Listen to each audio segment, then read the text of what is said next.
స్వాగతం. Breaking news.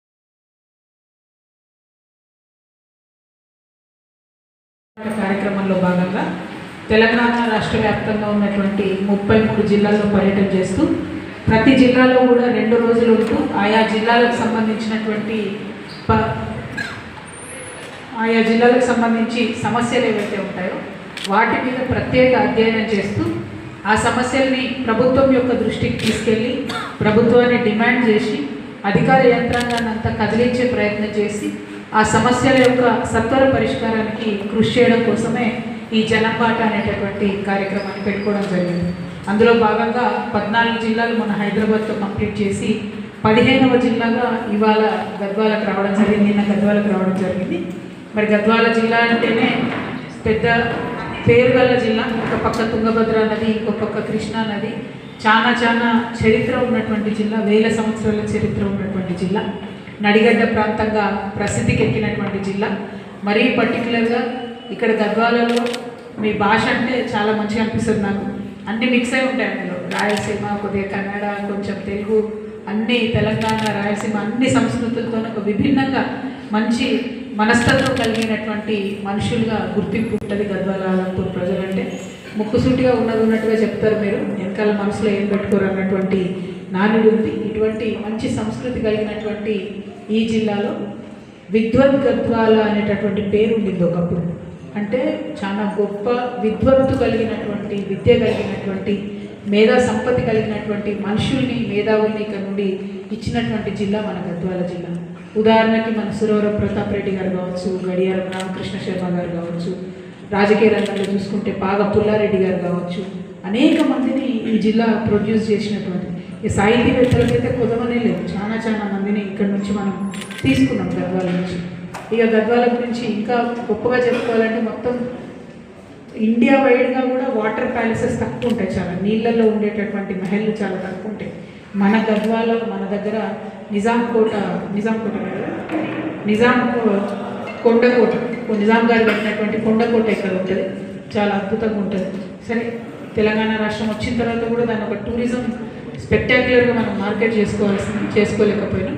But Nizam కొండకోట కావచ్చు, అట్లానే భక్తి ఉన్నటువంటి వాళ్ళకు మరి తిరుమల వెంకటేశ్వర స్వామికి పంపించేటటువంటి ఏరువాడ జోడు పంచలు కూడా మన గద్వాల జిల్లా నుండే వెళ్తాయన్న విషయాన్ని ఒకసారి గుర్తు చేస్తూ, మరి రాజోలి, గద్వాల లాంటి చేనేత పరిశ్రమ మొత్తం ప్రపంచవ్యాప్తంగా గుర్తింపు చెందింది.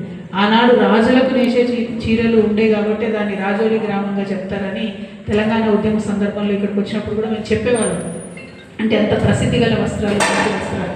ఇవాళ గద్వాల కూడా మరి చాలా ఫేమస్. ఆడబిడ్డలందరూ కూడా ఇష్టపడేటటువంటి మంచి పట్టు చీరలు, మన్నిక కలిగినటువంటి చీరలు.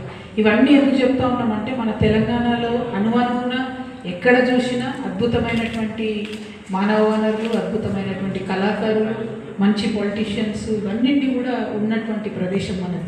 తెలంగాణ రాష్ట్రం వచ్చిన తర్వాత ఈ గద్వాల కానీ ఆలంపూర్ కానీ అభివృద్ధికి చాలా ముందుకు పరుగులెడుతుందని చెప్పి అనుకున్నాం. ఎందుకంటే పాలమూరు, ఉమ్మడి మహబూబ్ నగర్ జిల్లా అంటేనే వలస జిల్లాగా ఉంటే మరి మహబూబ్ నగర్ జిల్లాను మనం మంచి నీళ్ళు ఇచ్చుకుందాం, చాలా పెద్ద ఎత్తున డెవలప్ చేద్దాం అనుకున్నాం. అంతకుముందు ఆంధ్రలో, ఉమ్మడి ఆంధ్రప్రదేశ్లో ఏముండే మన పరిస్థితి, వరల్డ్ బ్యాంక్ చైర్మన్ రావాలంటే ఇక్కడ వచ్చి చూడాలి. మన దగ్గర మన ఎగ్జిబిషన్లో కోతులు చూసినట్టు చూసి మనకు డబ్బులు ఇచ్చిపోవాలి. అట్లాంటి ప్రయత్నం ఆనాడు జరిగింది.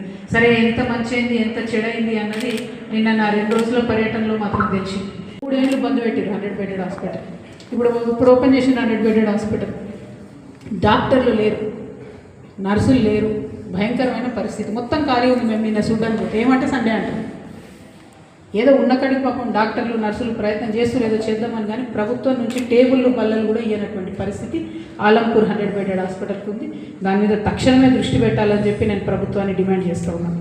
ఆ తర్వాత మేము కల్వకుంట్ల నుంచి మానవపాడు మండలంలో ఒక గ్రామం నుంచి పాస్ అవుతూ ఉంటే మొక్కజొన్న రైతులు పాపం అందరూ కూడా కొనుగోలు కేంద్రంలో మొక్కలు పోసుకొని ఉన్నారు. ఏమన్నా ఏం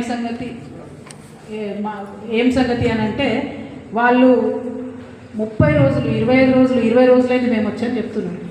వెంటనే కలెక్టర్ గారికి ఫోన్ చేసి నేను రిక్వెస్ట్ చేయడం జరిగింది. ఏంటంటే ఇది కనీసం మంచినీళ్ళు కూడా లేవు. కొనుగోలు కేంద్రాలు అంటే అన్ని వసతులు ఉండాలి కదా, మంచినీళ్ళు కూడా లేవు. ఎన్ని రోజులు ఉంటారు రైతులు ఇక్కడ అంటే నేను ఇమీడియట్గా తీపిస్తా అని చెప్పారు. మరి తీపిచ్చిరో లేదో నాకు తెలియదు. ఈరోజు అంటే ఎక్కడికక్కడ సమస్యలను కనీసం ప్రభుత్వం దృష్టికి తీసుకుపోయేటోడు కూడా మరి ఇక్కడ లేకపోవడం అన్నది అన్యాయం. ఆ తర్వాత శాంతినగర్ వయా వెళ్తూ తుమ్మిళ్ళకి వచ్చింది. ఇక తుమ్మిళ్ళ సంగతి మనందరికీ తెలిసిందే. ఆర్డిఎస్ ప్రాజెక్ట్ అనేటటువంటిది ఉమ్మడి ఆంధ్రప్రదేశ్ కర్ణాటక రాష్ట్రం అంతకుముందు మన నిజాం నవాబ్ హైదరాబాద్లో స్టేట్లో ఉన్నప్పుడు అక్కడ కట్టినటువంటి ప్రాజెక్ట్ అది. అక్కడ కర్ణాటకలో కూడా ఇప్పటికి మనకు భూములు ఉన్నాయి ఆర్డిఎస్కి సంబంధించి. ఆర్డిఎస్ మీద మన కేసీఆర్ గారు కూడా అంతకుముందు పాదయాత్ర చేసింది. తెలంగాణ వచ్చిన తర్వాత ఈ తుమ్మిళ్ళ కట్టినాక కొంత నయమైంది, సగం ఆయకట్టు కన్నా కొంత నీళ్ళు వస్తున్నాయి. కానీ ఉన్న 3 పంపులలో కేవలం ఒకటే ఒక పంపును వాడుతున్నారు, ఇంకా 2 పంపులు ఖాళీగా ఉన్నటువంటి పరిస్థితి. ఎందుకు వాడట్లేదు అని అంటే అది ఒకటేసారి ఆ పంపులన్నీ వాడితే కాలువ మొత్తం చిన్న సైజు ఉంది, ఆగమాగమే కొట్టుకుపోయే పరిస్థితి ఉంది అని చెప్తున్నారు. కాబట్టి ఆధునిక టెక్నాలజీ వాడాలి. ఎందుకంటే రైతులు పైనున్న రైతులేమో మేము 1 సంవత్సరం పాటు మేము ఖాళీగా ఉంచుకోమని పైనున్న రైతులు అంటారు, కిందున్న రైతులకేమో టేలెండ్ ఉన్న వాళ్ళకు నీళ్ళు రాని పరిస్థితులు. మరి పరిష్కారం ఏంటి అని అంటే ఖచ్చితంగా పైప్ లైన్ వేయాలి. 40 కిలోమీటర్ల దూరం అవుతుంది, మధ్యలో నేషనల్ హైవే దాటాల్సి వస్తుంది. కానీ పైప్ లైన్ వేసి మోటార్ ఇంకోటి ఆన్ చేస్తేనే కంప్లీట్ ఆర్డిఎస్ కెపాసిటీ ఎంతైతే ఉందో అది వాడుకునే అవకాశం ఉంటుంది. ఎందుకు వాడుకోవాలి ఆర్డిఎస్, ఎందుకు కంప్లీట్ కెపాసిటీ వాడుకోవాలి అంటే మనకు హక్కుభుక్తంగా కృష్ణా నదిలో ఏదైతే మనం కొట్లాడుతూనే ఉంటాం కృష్ణాలో మన వాటా కావాలని, ఇక్కడ మనకు హక్కు ఉంది, వాటా ఉంది. ఆ వాటా ఉన్న నీళ్ళని కూడా మనం పంప్ చేసుకోలేకపోతున్నాం, ఎందుకంటే చిన్న టెక్నికల్ డిఫికల్టీ వల్ల. సో ఈ డిఫికల్టీని ఓవర్కమ్ కావాలి. ఖచ్చితంగా ముఖ్యమంత్రి గారు ప్రత్యేక దృష్టి పెట్టాలి. తుమ్మిళ్ళను ఫుల్ కెపాసిటీకి వాడాలి. దాంతో కృష్ణాలో ఉన్న నీళ్లు మనకు ఫుల్ కెపాసిటీ వస్తాయి. దానికోసం నేను డిమాండ్ చేస్తూ ఉన్నాను ప్రభుత్వాన్ని. అదేవిధంగా మందొడ్డి ఏంటిది